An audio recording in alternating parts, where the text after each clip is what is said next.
The views expressed on Skeptically Speaking are not necessarily the views of this station, its affiliates, sponsors, or advertisers. Bring it on! The skeptics await your letter. Your call, tweet, homing, pigeon, whatever. Desiree Shell gonna raise a little hell, metaphorically that is. 'Cause we're skeptically speaking. Hello, and welcome to Skeptically Speaking. I'm producer K.O. Myers. This week, our host Desiree Shell looks at the lighter side of science, both real and imagined. A little later, researcher and blogger Scicurious returns to tell us about some more of her favorite posts in her Friday Weird Science series. And Desiree will talk to Phil Edwards, creator of the hysterical and occasionally controversial Fake Science website and textbook. But first, Desiree talks to a collector of some of the most improbable real science ever conducted. I'm here with Marc Abrahams, the editor and co-founder of the science humor magazine Annals of Improbable Research, and the author of the weekly Guardian column Improbable Research. Marc is also the father and master of ceremonies of the Ig Nobel Prize Ceremony, and he has a new book out, This Is Improbable: Cheese String Theory, Magnetic Chickens, and Other WTF Research. Welcome back, Marc. Hi, thanks for having me back. So you collect improbable research. What is that? I collect things, all kinds of things that have a particular quality. These are things that make people laugh and then think. And research is a funny, sometimes intimidating word, but to me, research just means somebody's trying to make sense of something. Somebody's trying to find out as much about something as they can. So no matter what they're trying to make sense of, and no matter who they are, whether they are officially some sort of scientist or a kid or anything else, if they're trying to truly make sense of something, then for me that's research. And if it's funny and it makes people think after they've laughed, then I might want to write about it. Now, a lot of the research that you do write about is, yes, hilarious, but some of it is actually pretty important as well, correct? That's probably true. Well, I try to just write about the stuff as it is and not get into the business of commenting on whether I think it's good or bad or important or not. I like to think if I write about it clearly enough, then if it is good or if it's bad or if it's anything else, the thing itself should make that clear. Where do you find these wonderful studies? Everywhere. I'm always looking for things, and I've been doing this for a long time now, for more than 20 years. So I'm always reading all sorts of stuff. Other people connected with the magazine are always looking for things. Our readers are always looking for things. And these days it feels like half the world is looking for things. And there don't seem to be all that many people who really are interested in listening to these stories at first. So people have more and more taken to sending them to me. And I'm always happy to see them. And sometimes it just takes setting them into a little bit of context or changing the words so they're no longer the 5-mile-long words in the original version of something, but nice, clear, simple words that once people see that, then a lot of people will decide, hey, this is kind of interesting. Well, I love that you've actually kept track of these things, because I have a feeling that some of this research would just be lost to the depths of time if you didn't collect it. I have a feeling you're right. That's true of pretty much everything. You know, think about, there's 7 billion people roughly in the world, but think about just the people that you know, just the people you've met. In fact, think about just the people you've met in the last 10 years. How much do you know about what they've actually done day to day? Probably almost everything that all of those people have done is a complete mystery to you and to almost everybody else. So yeah, things happen, sometimes wonderful things happen, and almost no one notices. That was deep, sir. Sorry about that. Now, you had the brilliant idea, and I definitely think it was brilliant, to actually give out awards for the best improbable research. So tell us about the awards. I would say for the most improbable. And by improbable, I mean it's unexpected. It should hit you as something that you never had any reason to think about this, probably. And I'm sorry, what was your question? Well, tell me about the categories, because they're similar to the Nobels. Yeah, we give out 10 Ig Nobel Prizes a year, and we get something these days like 9,000 or so new nominations every year. We have a category for each prize, but the categories change. They roughly parallel the Nobel categories, but we are always inventing categories to fit something that doesn't fit. We almost always have a physics prize, a chemistry prize, a biology prize, a medicine prize. We always have a peace prize, the Ig Nobel Peace Prize, literature prize most years, often an economics prize. But we'll make things up. One of the categories, here's the one that over the span of, I guess, 22 years now, I remember this one as being the most difficult to fit into any category, and we finally invented it. It was the prize we gave to someone you may remember, a proud Canadian like yourself, name of Troy Hurtubise, who lives in North Bay, Ontario. Troy is the guy who has spent many years building and personally testing a suit of armor that he hopes will protect him against grizzly bears. I was thinking Americans, but that's fair. I'm sure it's a multi-purpose suit. I don't know how he would have tested it for that specifically. But anyway, if you were going to give a prize to Mr. Hurtubise for doing that, what category would you put it in? Oh, my. Do tell, sir. We had many arguments, and we finally came up with a category that we're happy with. So he got the prize in, I believe, 1999. It may have been 98, but somewhere around there, for safety engineering. Of course. Of course. Now, is that what, I believe it was the winner of last year's Ig Nobels. It was the bra that doubled as a gas mask? That was, I think, 3 or 4 years ago. Oh, that was Dr. Elena Bodnar. She invented a brassiere that in an emergency can be quickly converted into a pair of protective face masks. Now, what category was that? We gave her the Ig Nobel Prize in Public Health. Oh, very nice. And the history of that, like many of the Ig Nobel Prizes, was a lot more interesting than you might expect when you hear just the little citation. She is a doctor. She grew up in Ukraine. She was, as a very young doctor, one of the people who treated a lot of victims of the Chernobyl power plant meltdown, including a lot of children. And she and some of the other doctors have stayed in touch with each other over the years and kept an eye on how things developed. And they realized, she said, after quite a while, that the majority of the medical problems from Chernobyl were not from the radiation that hit people's skin. Most of the really bad stuff was from the particles that were in the air that people breathed in.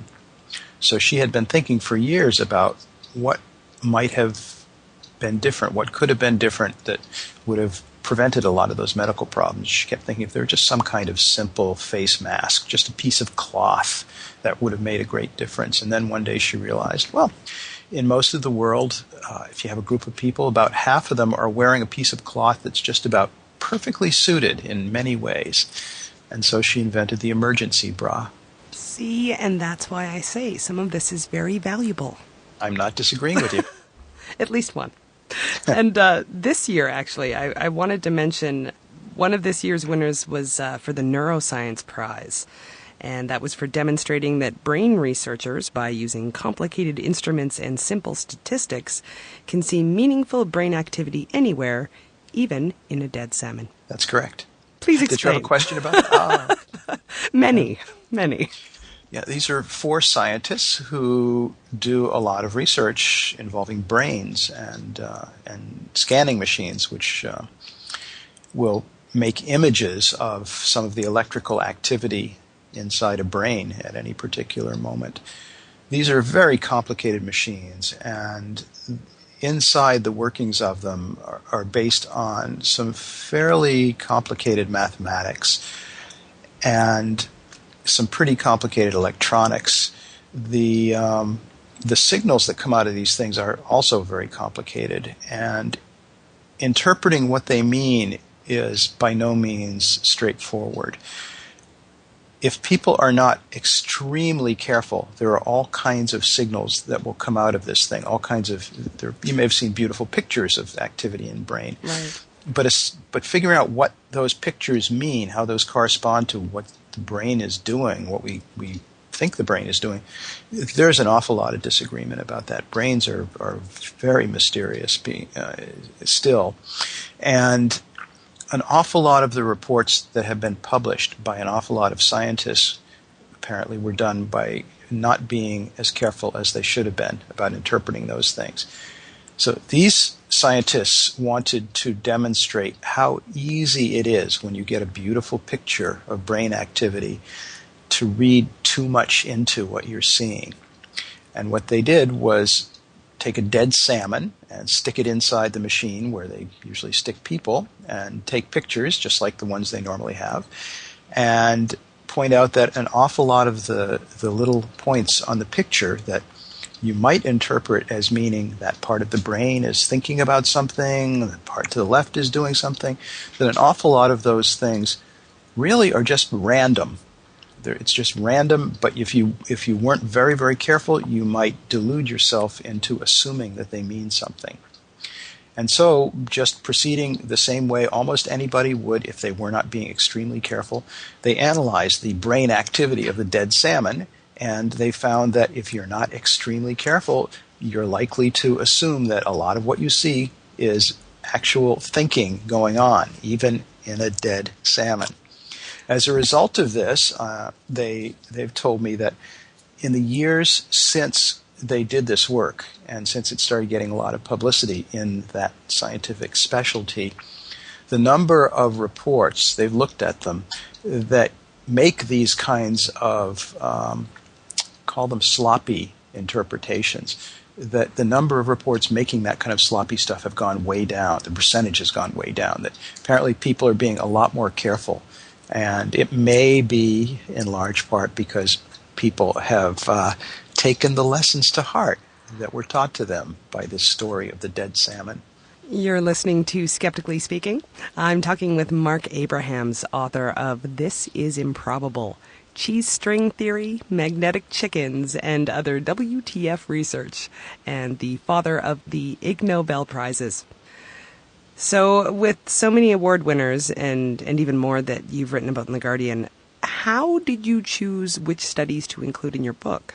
It wasn't easy. I've been a lot of what's in the book, most of what's in the book does come from columns I wrote for the newspaper, and then for many of them I went back when it was time to do the book and did some more looking about, what have these people done since I wrote about them?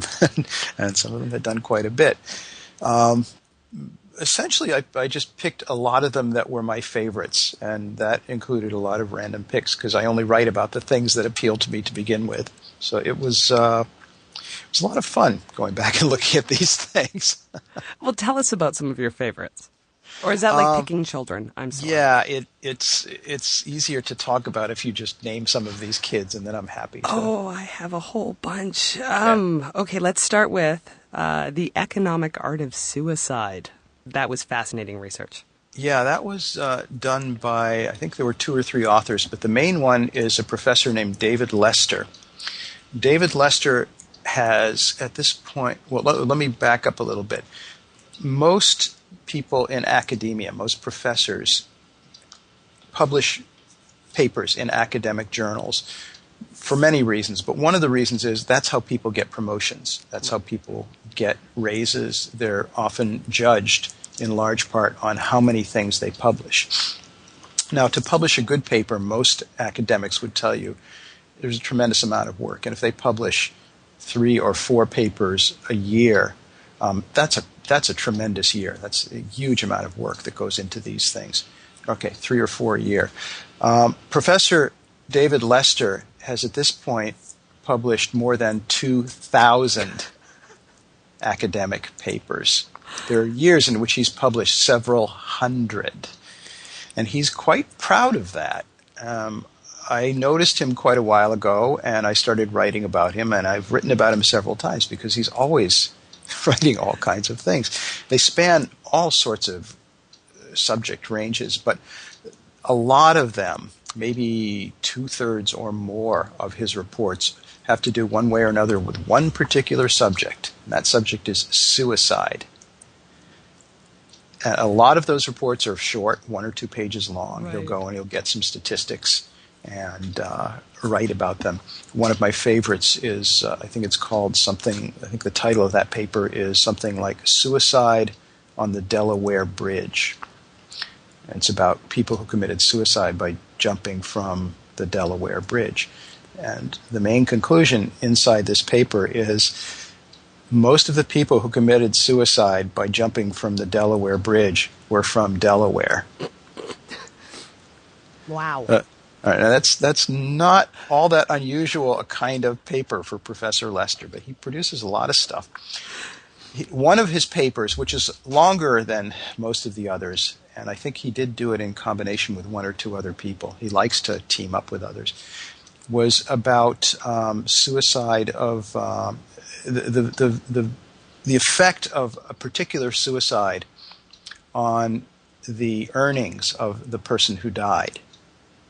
Because after a person is dead, their estate lives on and their relatives inherit and all that stuff. And this particular person he looked at was a musician named Kurt Cobain, who you may remember.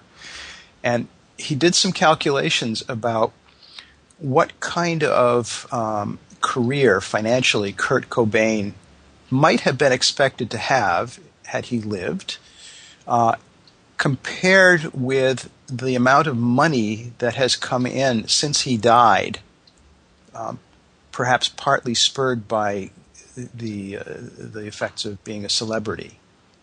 And the paper that Professor Lester wrote makes the argument that for some celebrities, Kurt Cobain being one, that at least financially, dying was an extremely good career move. That's an intensely morbid field right there. Brilliant. Okay, I think I have time to mention one more. There's so many I want to talk to you about.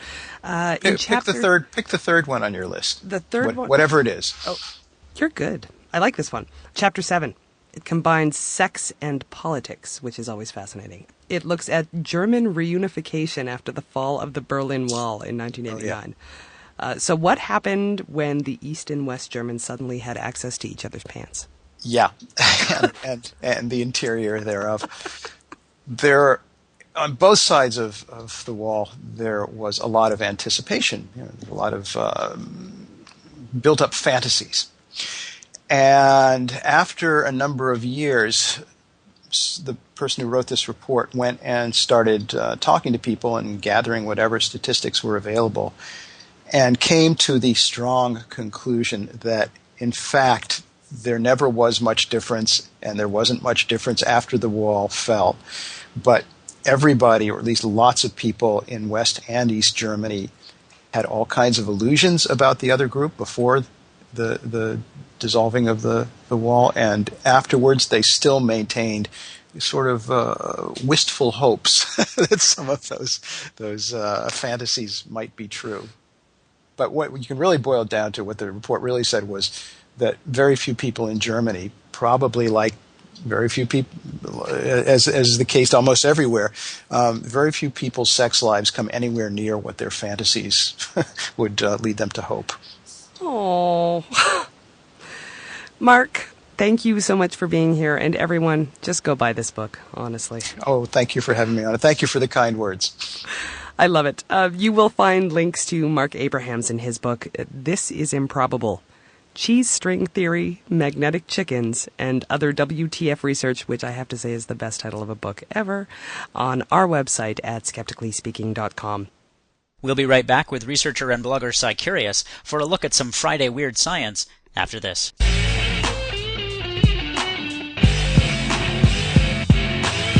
Skeptically Speaking wants you to question everything. To be a part of the discussion, call and record your question on our listener question line at Speak 73101. That's 773-257-3101. Long-distance charges may apply. Sunday nights at 6 Mountain Time, join our Ustream chat room to listen and ask questions as we record interviews live. Just click the Listen Online button at skepticallyspeaking.com. You can also email your questions and comments to live@skepticallyspeaking.com, or if you're on Twitter, tweet us at Skeptical Radio. To find out where Skeptically Speaking airs near you, to listen to past episodes, or download the weekly podcast, check out our website at skepticallyspeaking.com. While you're there, follow the links to connect with us on our Facebook page, our Twitter feed, or to subscribe to the show in iTunes. And now, back to the show. Welcome back to Skeptically Speaking. I'm your host, Desiree Schell. I'm here with Scicurious, postdoctoral researcher with professional interests in neurophysiology. She's the author of the blog Neurotic Physiology, which boasts the brilliantly funny series of blog posts Friday Weird Science. Sci, welcome back, lady. Thank you so much for having me on. Always really fun. When you and I talk about Friday Weird Science, it's always difficult to figure out whether I should start off with the general weird and work people up to the sex, or maybe hook people in with the sex and save the farting for later. You'd like to think that maybe you could work them in, but sometimes I think you just gotta be like, semen. And then just, if they're gonna stay, they're gonna stay. Exactly. Okay, well let's, this is what we'll start with then. You wrote a post called, "This Quail Has a Cloth Fetish." What are we talking about here? It's actually very interesting from a behavioral conditioning point of view, but it's also interesting because it has quails humping washcloths, which is always interesting, regardless of the science involved. The authors were interested in creating an animal model of a sexual fetish. And you might think, a sexual fetish seems kind of like a uniquely human thing. Right. Well, you would think that until you see a turtle humping a shoe. Right. I've seen that video. The video never gets old. But it is a kind of a uniquely human concept. It's the idea of being sexually aroused in response to something that is not normally considered sexually arousing. But you have to take into account that what is considered normally sexually arousing has varied greatly over time and with regards to culture and various other things. Right. It's very culturally conditioned. In China several hundred years ago, the foot was considered amazingly sexy, and now the foot's a fetish. So it really does vary over time. But they are interested in creating an animal model of this because, there are some things that are definitely fetishes in that if you meet someone and they say, "I'm sexually attracted to feet," you can say, well, yeah, But if you meet someone and they say, "I'm sexually attracted to lettuce," there are some things that are just not considered generally sexually attractive objects, but some people are attracted to them anyway. This behavior, this sexual fetish, is thought to be learned, and it's thought to be learned during the period when people are expanding the range of what they consider to be sexually arousing, aka when they first see porn when you're about 13. During the formative years, it can be anywhere between, the onset of puberty to 18. You can probably develop it fully in adulthood, but they wanted to study the concept of a sexual fetish, but it's really hard to study in humans. Yes, we'd like to recruit 21 adult males, and we'd like to give them a fetish for lasagna. Okay, I see your problem. This will not be remotely psychologically damaging. And they will never be able to correctly enter an Italian restaurant, in the rest of their lives. So, there are problems associated with that. So they decided to create an animal model of a fetish. And this is to study both how sexual fetishes form, but it's also to study, if people wish to get rid of their sexual fetish, they could work on that. But it's also to study things like, for example, erectile dysfunction. You can use a sexually conditioned model like this to study changes in response to, erectile dysfunction drugs and stuff like that. Okay, so what did they do? Well, so there are three components to a fetish. So there has to be sexual gratification. It has to be persistent. Even when it's no longer directly connected with sex, it has to happen. And it has to be the preferred method of completion. You can't just feel, kind of happy walking into an Italian restaurant. You have to be face down in that lasagna. So they were trying to create this model, and so they took these little Japanese quail. They're very small and they're really cute and fluffy. And what they did was they did a basic behavioral conditioning where they have a cue. In this case, the cue was a light. And when they saw the light, a door would open and they would get access to a lovely lady quail. Mm-hmm. But half of the quail got the cue light in the presence of a, and I quote, terry cloth object, which I suppose could be kind of a doll, but I'm imagining a washcloth.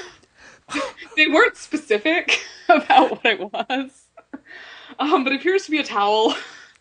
And so they basically, if you always pair the cue with a stimulus, you get something called, a conditioned stimulus. So the terry cloth object, the cloth, will serve in place of the cue. And so when they see that, they'll be like, all right, it's time for hot, sexy times. This is very common Pavlovian conditioning. And so you can actually get a sexual response in the quail to the terry cloth object in anticipation of getting the female.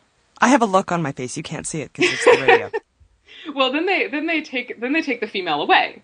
So you don't get the female anymore, you just get the washcloth. And it turns out this actually persisted. Even after the lady quail were no longer available, the washcloth group continued to vigorously hump terry cloth objects. Success! And they have persistence, and they have the sexual gratification. The quails are humping the washcloths.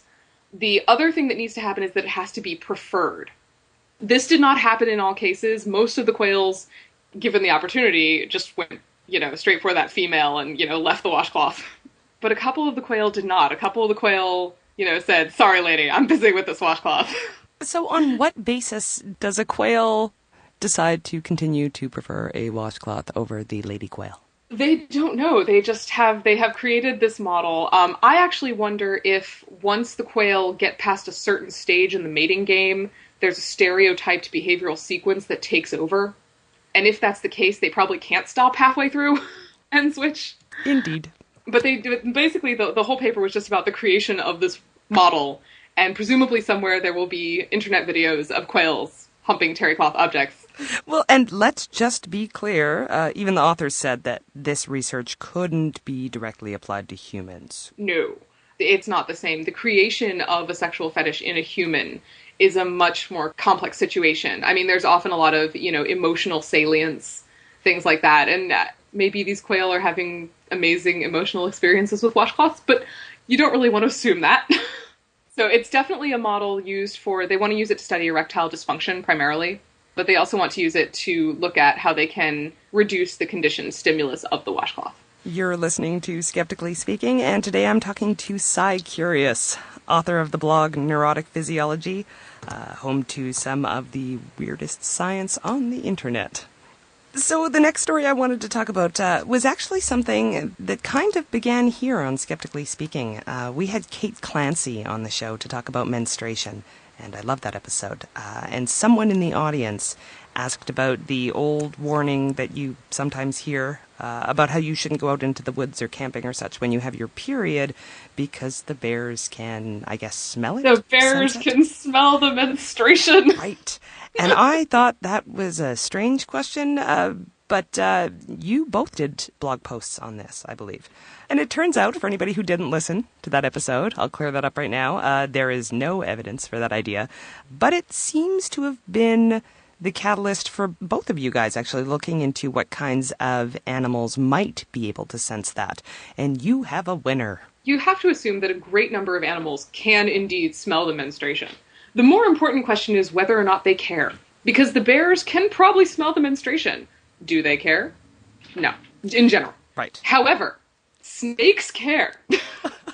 Of course they do. Or at least the brown tree snake cares. So if you're in Guam, hide your tampons, because this study, I have to say, it's not a very good study, but it's a hilarious study, because it has pictures of snakes eating tampons, and, sometimes... You have to go look at her blog post. Okay, let's go back to why this is so hilarious on so many levels. What gave researchers the idea that a snake might be able to sense menstrual blood in the first place? Okay, so there were a bunch of... So these snakes, these are brown tree snakes. They are native to Guam. And there were a series of brown tree snake attacks on babies in Guam. And the authors hypothesized that the snakes were attempting to eat the babies, obviously, delicious babies, and wanted to know why. And so the hypothesis is that, well, snakes are attracted to the smell of blood, so the snakes must be finding the babies because the mothers are leaving their dirty tampons in the trash. In the baby's room? Which I have to wonder if any of these people had wives or babies. So they took a whole bunch of these brown tree snakes, and apparently these snakes are generally just a nuisance, but the way they're described is absolutely horrifying. They're nocturnal. Giant nighttime snake. It is between 3 and 6 feet long, so it's a big nighttime snake. It lives in trees. It has teeth. It can inject venom, which is dangerous to babies in particular, but it's not dangerous to adults. And it weighs down things like power lines by sitting on them and can cause power outages. So all I could think of when I pictured this snake was, oh my god, it's this huge snake and it's going to come and cut the power and it's going to sneak up through the trees. It's going to drop on your head and envenom you to death. And then steal your tampons. And then it will steal your tampons and your babies. No, apparently it's just kind of a nuisance. They have to keep it away from babies and small kids. So they took these 10 captive brown tree snakes and they presented the snakes with used or unused tampons. And they just kind of dangled the tampon in front of the snake. And went in, took photos, and waited to see what the snakes did. And they were looking for things like chemosensing, which is where a snake flicks its tongue out to, sense chemicals in the air. They looked to see if they could advance toward the tampon, etc. But the snakes were not allowed to strike at the tampons because apparently trying to get a bloody tampon away from a snake is really hard. Oh. And apparently it was, because the snakes went straight for the tampons. Anyway. But really, okay, so this is, yes, not a good study on several levels. But even though they found that the snakes would more often chemosense the used tampons, they didn't use regular blood as control. So really this could apply to any kind of blood, right? Yeah, it could be any blood. Yeah, I mean, nobody offered to open a vein for science here, which you have to sit there and go, come on, it's not that hard. Just take a tampon, open a vein, and go. But not all scientists are willing to sacrifice. But basically, the moral of the story is apparently don't leave your postpartum blood and menstrual blood around your baby. I still can't get behind it, because snakes, they have chemosensing, yes. They can probably smell the menstruation, sure. But more importantly, they can sense heat. Do you want to go for a cold, bloody tampon or a delicious, warm baby? Right, we should have actually specified these were not recently used No, tampons. And given the choice between, old tampon and warm baby, I know which I would prefer, personally. Really? I can tell you which one I'd prefer to hold. As for eating, well, I haven't got a lot of experience. You're listening to Skeptically Speaking, and today I'm talking to Scicurious, author of the blog Neurotic Physiology, and we're talking about her Friday Weird Science series of blog posts. Okay, let's get away from the sex-ish things. Okay, you have blogged about why asparagus makes your urine smell odd, and maybe just give us a little bit of background on that, because then we can get to the story that I really want to talk about. So I love that asparagus makes your urine smell odd. Well, I mean, I love it until I eat asparagus. And it makes it smell this kind of odd, musty, I believe the blogger Hermitage described it as smelling like zombie genitalia, and I think that's about right. So basically, asparagus makes your pee smell because during the metabolism of asparagus in the body, and not everybody does this, but a large proportion of the population can produce various sulfur compounds from the digestion of asparagus. Those get into your urine, and your urine smells odd and sulfurous. Not everyone can smell the asparagus in someone's pee. Now, I have never heard that before, ever. Well, so it turns out there's actually two polymorphisms here. There's a polymorphism first where you don't produce the asparagus pee. So some people can, eat asparagus on dates and not be horribly embarrassed if they use the person's bathroom later. So you have that population, but there's also separate populations which cannot smell the asparagus pee. And at first I was like, oh, well, maybe, and I think this is entirely possible, maybe these people are just less sensitive smellers, period. So what they did was they actually took a large population of people. And what was interesting was they took like 300-something people and presented them with various dilutions of the urine of a man who had been forced to eat 350 grams of asparagus. It's a lot of asparagus. Was it 350? It might have been more. 450. Half a kilogram almost of asparagus for science. Ugh. I pity this man. Anyway, they collected a whole bunch of urine samples that were probably pretty potent. And they presented it to over 300 subjects. And what was interesting about this was they actually conducted the study in Israel. And Israel does not have a large amount of asparagus grown in it. So most people there at the time had never had asparagus. So they wouldn't know what they were smelling if they smelled something funny. That is brilliant. Which is an important blinding condition. And then, of course, for control, they had a couple of groups of Americans who were self-identified as being able to smell the asparagus, and a whole bunch who were also self-identified as not being able to smell it. So basically, when it comes to straight, undiluted urine, the hardcore, this guy ate almost half a kilogram of asparagus, oh, everyone can smell that. But once you get out into the dilutions, it actually breaks down into a bimodal distribution. Basically, on the graph, you have like a large hump of people who can smell it at very high concentrations. But there's also a small hump of people who can smell it at low concentrations. And it's actually a pretty small proportion. So out of the over 300 people, they had about 30 people that could smell at the high dilutions. And we attribute that to genetics? Yes. They did not actually do the genetics. I wish they had. I wish... Isolating the asparagus pea-smelling genes? Well, there's probably a specific receptor. I'm not sure which receptor it would be because this is not my area. But there's probably a specific receptor and probably a polymorphism in that renders someone more sensitive. I would be interested, though, they did not compare it with other strong smells. So I'd be interested to actually know if maybe these people are just really good smellers, period.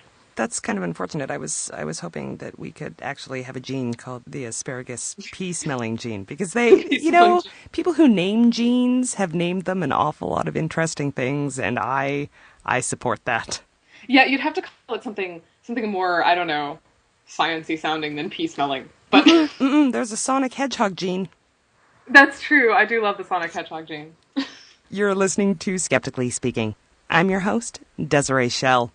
I'm here with Scicurious, postdoctoral researcher and author of the blog Neurotic Physiology. Amongst many other pursuits, Sci collects the weirdest science that she can find for your reading pleasure. The weirdest and the most wonderful. Yes, that's obviously inferred. Okay, so... and you actually you write posts on the things that I'm interested in, and that's even if I didn't know that I was interested in them before. So the next thing that I want to talk about is actually something that I've been wondering about for years. Do humans have mating seasons? Because there do seem to be some seasonal trends, right? Yes, there are seasonal trends. Most particularly, there are seasonal trends in things like when babies are born. So there's like a big rash of fall babies, which you would probably notice when you see, like, on your Facebook, when you see, like, all the birthdays. Right. Babies are conceived more frequently in December, and there's also an increase in abortion in December. I had no idea. But there's also a bimodal peak in the winter and the summer if you go by condom sales and by the diagnosis of STDs. Wow. So this particular paper hypothesized that we have mating seasons. We mate in the winter and we mate in the summer. I think that they might be correct, and I think it might be a cultural thing. Biologically, I don't think we really do. Or at least if we do, it's not mediated by the things they're hypothesizing. What they're looking at is they actually did a keyword search. So they checked the number of Google searches for various keywords, some of which were sexually related and some of which were not, to see if humans were seeking out mating. And it wasn't just sex, it was actually mating. So they compared, things like erotic sites, porn sites, but they also compared, like, people, how many people set up profiles on Match.com. Right. And they compared that to things that show no seasonal distribution. So pictures of kittens, pictures of puppies, cars, things like that. So what did they find? What they found was that, indeed, the keyword searches for dating websites, people were more likely to set up Match.com profiles in the winter and in the summer. They were slightly more likely to look for porn sites. Though it's very funny because there's actually a major trough in the fall of 2009 in search for porn sites, and then a major spike in 2010. I really wonder what happened. That's what I was wondering. They didn't look into that? They didn't look into that. I'm like, was it really depressing? I know that. Financial crisis? I don't know. Oh. But that was porn searches. The bimodal distribution is much more striking for prostitution and for dating sites. So you actually see a nice winter-summer spike. So what have we learned here? Well, they hypothesize, and I think I agree, that this is not a humans have a mating season thing. Instead, this is a vacation and a holiday effect. So it's a social and cultural phenomenon. So basically, summer and winter. This is when you have your free time. This is when you have your holidays. This is when you have your breaks. People are more likely to search for porn when it's not in the middle of the school year and they're home. Yeah, that makes sense. Also, those are times when you're likely to be surrounded by family and friends and people who are more likely to be asking about your relationship status and perhaps pressuring you on the subject.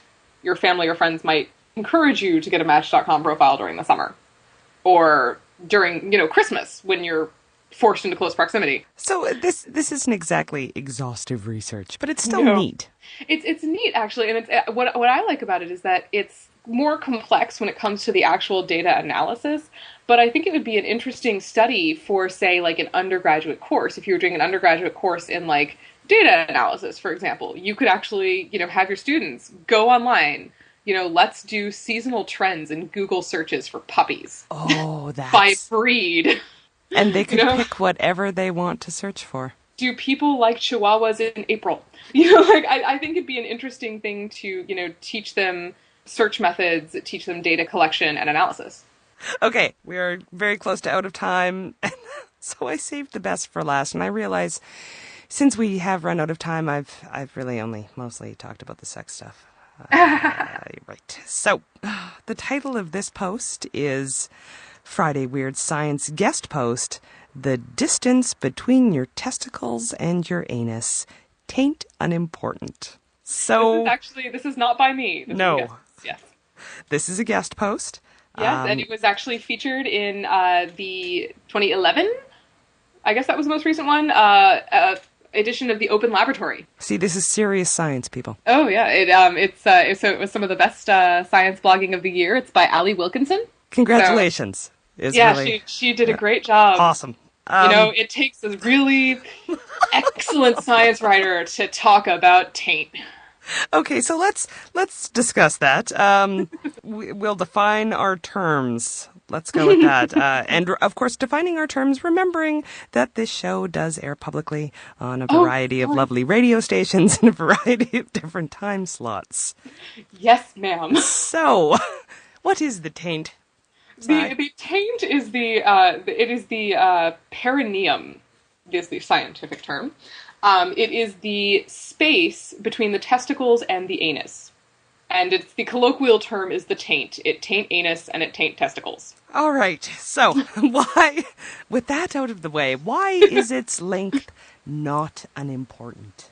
There's actually several studies, particularly in animals, on the length of the taint in terms of, and they refer to it as anogenital distance. Right. Okay. So the anogenital distance is the technical term.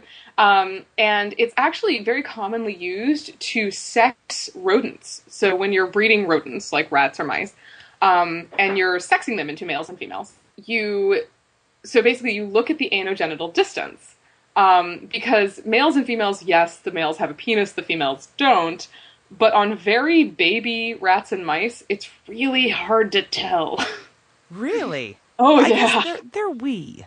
I have a great deal of experience in this, and I can tell you that people make a lot of mistakes, and then you get accidents when the animals grow up.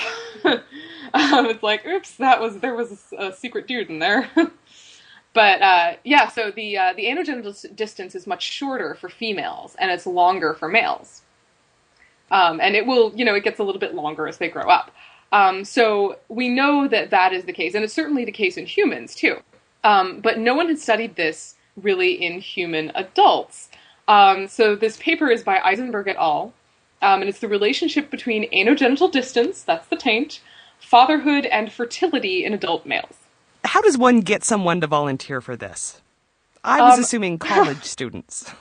Actually, no. The patients were recruited from a urology clinic that specialized in reproductive medicine. So it's usually patients being evaluated for infertility, and there are healthy controls.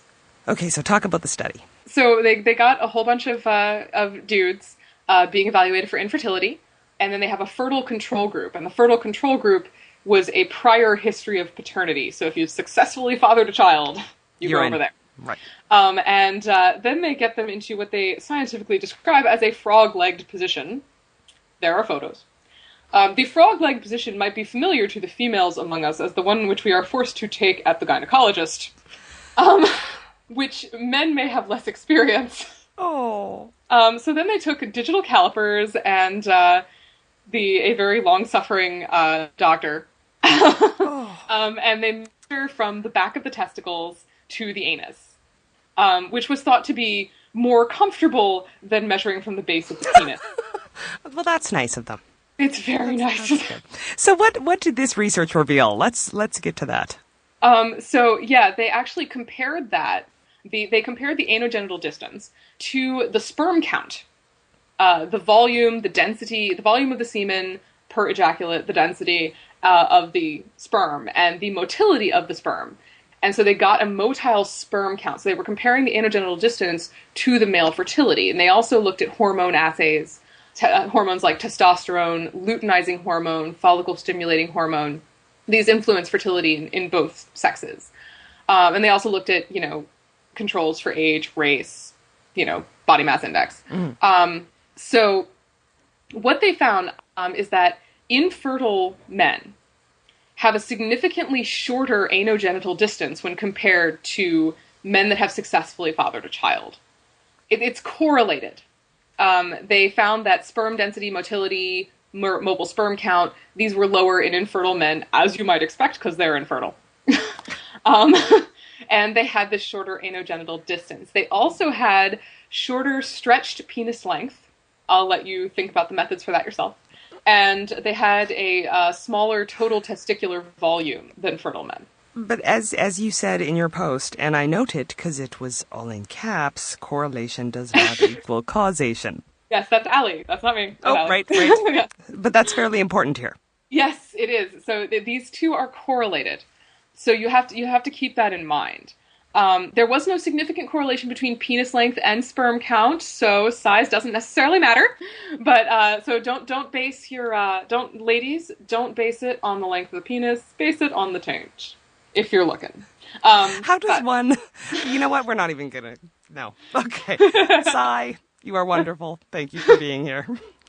Oh, thank you. You'll find links to Scicurious and her blog, Neurotic Physiology, on our website at skepticallyspeaking.com. We'll be back with Phil Edwards, creator of the Fake Science website and textbook, right after this.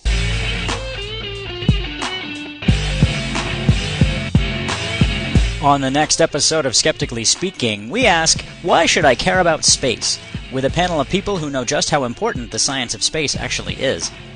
Penny for NASA's John Zeller and noisy astronomer Nicole Gallucci return to the show, along with Scientific American Associate Editor John Matson and Cynthia Phillips, Senior Research Scientist at the SETI Institute. They'll discuss the technological, social, and economic benefits of exploring space and what it really means to all of us. That's next week on Skeptically Speaking, on your local radio station, or online at skepticallyspeaking.com. You're listening to Skeptically Speaking, and I'm your host, Desiree Schell. I'm here with Phil Edwards. For the past 2 years, Phil has run the Fake Science blog from Chicago, Illinois, using its motto, "For when the facts are too confusing," as a guide. The blog has tackled everything from high fructose corn syrup to cats. Now he's published Fake Science 101, an all-new textbook that explains the world, scientific concepts, and how to be a scientist. Thanks for being here, sir. Thank you for having me. So, when you tell people about this book, how do you explain it? Well, I normally try in a couple of different levels to counteract the blank stares that I get. First, I tell them that I've written a fake science textbook, and then if they don't know what that is, I tell them that it's a little like if The Daily Show wrote about science. And then if they don't know what that is, I hopefully pull it out of my back pocket and show them. But I guess for everyone else, it's just a parody of a normal science textbook that you might get. It covers all the typical scientific disciplines as well as being a scientist and the history of science, but it doesn't have the burden of any actual research or knowledge. Handy. Yes, yeah. Made it a lot easier to get done. I don't usually do this, but I really want to read just a bit of this, if you wouldn't mind. Oh, sure. Microorganisms, making the most of a single cell. Normally, cells are just part of a bigger, more impressive organism. Sometimes, however, we pretend that they can do the work themselves. These are called microorganisms. They are all around us and probably crawling on your skin right now. A microorganism can do a lot of impressive things, especially if you are easily impressed. Though they only have one cell, a single microorganism can fill an empire, especially if that empire is made of bread, or led by a really infirm immunodeficient baby. Sir, I like you. Thank you. You have a very authoritative textbook voice. I like you. it. It works well. So this started out as a blog. Yes, that's correct. I began it a couple of years ago, and then from there it got popular and expanded it into the textbook. Well, why start the blog in the first place? Because you don't have a science background, do you? No, I'm sad to admit that I don't have a science background, though that might have helped me start the blog, because basically I would walk around with a friend of mine and we would realize that pretty much everything that we saw or interacted with, we failed to actually understand, at least beyond a superficial level. Right. So I could explain something maybe 1 or 2 levels into it, but then you got into like, okay, where does the phone conversation actually go when it's going on the wires? How does it get turned back into a phone? And then at that point, once we were completely stumped, we just said, science, some sort of science must be involved, and left it at that. And so from there, I thought, oh, it'd be fun if I could actually explain some of these phenomena, but not have to learn it.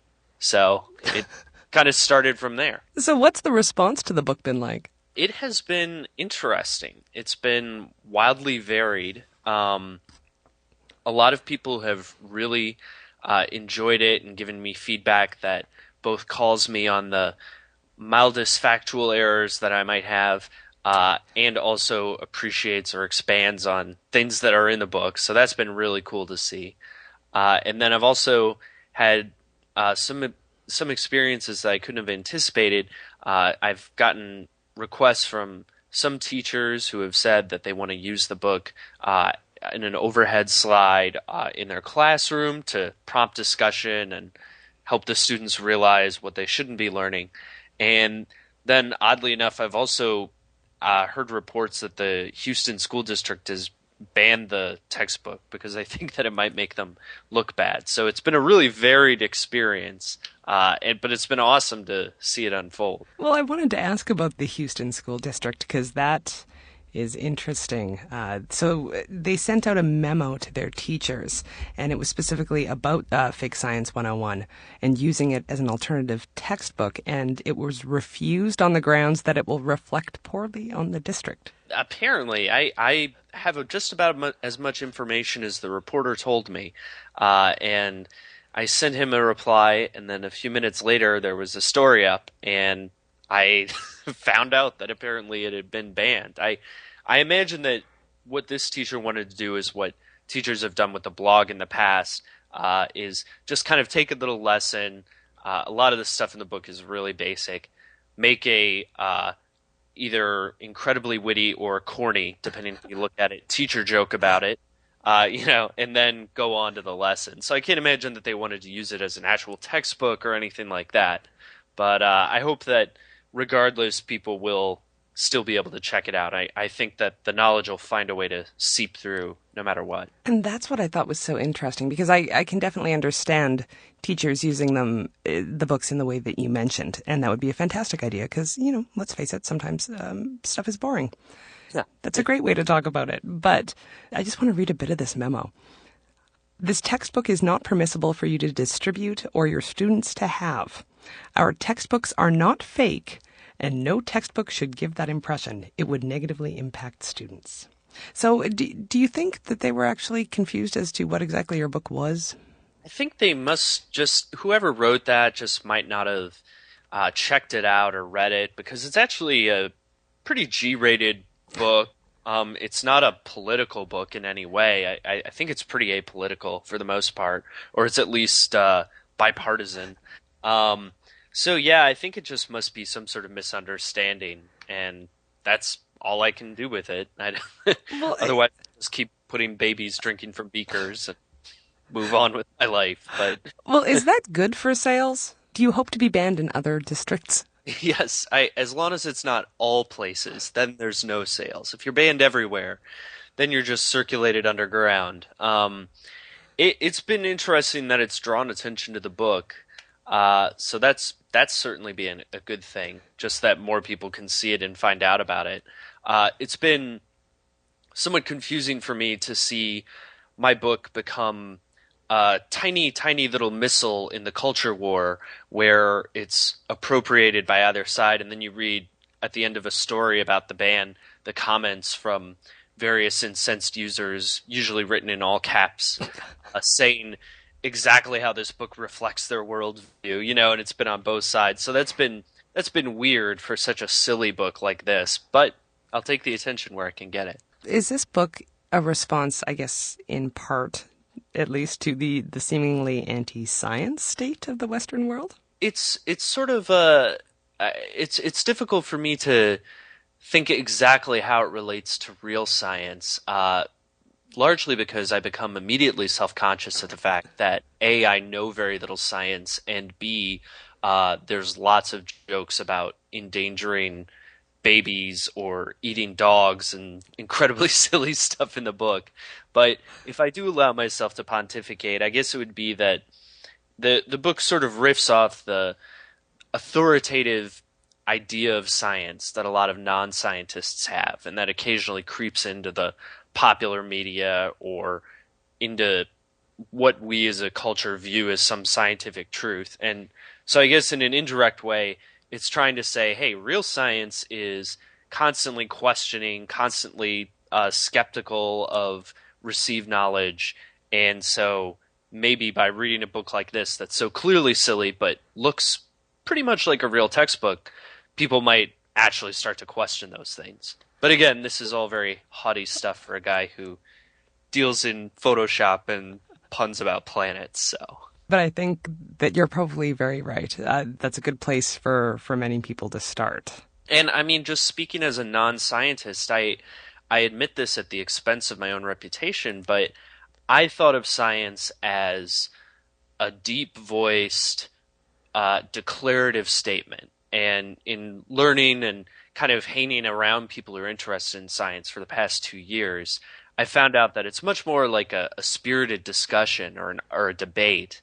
And I think that anything that sort of satirizes the non-scientist's impression of scientific thought draws off that misperception. And if you look at, and again, it's just Western society that I'm talking about, there's decreased funding for science, the disappearance of effective science reporting, and kind of the general sense that people just aren't interested in evidence and facts and that kind of thing.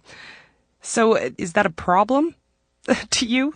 Do you feel this vague sense of unease that I do? What really gets my goat, and this just might be me personally, is the pseudoscience that expands the thinnest and most conservative findings in research and makes it into a way of life for the rest of society. So it's a little different than what you're saying, but when I read a book that says why men are like alligators or something, and it's based off a one-page study that showed that alligators and humans share similar cleaning habits, or something incredibly superficial like that. That's a horrible example off the top of my head. No, I liked it. Thank you. I think, this sort of pseudoscience with a really broad conclusion that somebody has slapped onto actual research is doing such a disservice to the essentially conservative, rigorous nature of actual science. And so that's what really bothers me. And I see so much of it that it's something that I do take the occasional jab at in the book, and that frustrates me. Will that be the subject of your next book, perchance? Well, I'd read that. I've told a couple of people that I want to do a mashup life science book. It'll be called Imagine Moonwalking with Einstein While Blinking, and it'll my little lair, Adwell, 4, etc. added, on and on mashup where I take something and say how it should govern your entire life, even though the original researchers didn't intend it at all. So that's a rather arcane thing that I end up obsessing about. I support that kind of obsession, sir, because that is the kind of thing that I would love to have on the show. Well, I'll get to work on that. Well, thanks for being here, Phil, and for the book. Thank you. Thanks for reading it. You can find a link to Phil Edwards and Fake Science 101 at skepticallyspeaking.com. While you're there, click the links to Facebook, Twitter, and Google+, so that you know what we're up to, and to iTunes, so that you can subscribe to the show or leave a review. Thanks for listening, and we'll see you next week on Skeptically Speaking. Bring it on, the skeptics await your letter. Your call, tweet, homing, pigeon, whatever. Desiree Shell gonna raise a little hell, metaphorically that is. 'Cause we're skeptically speaking.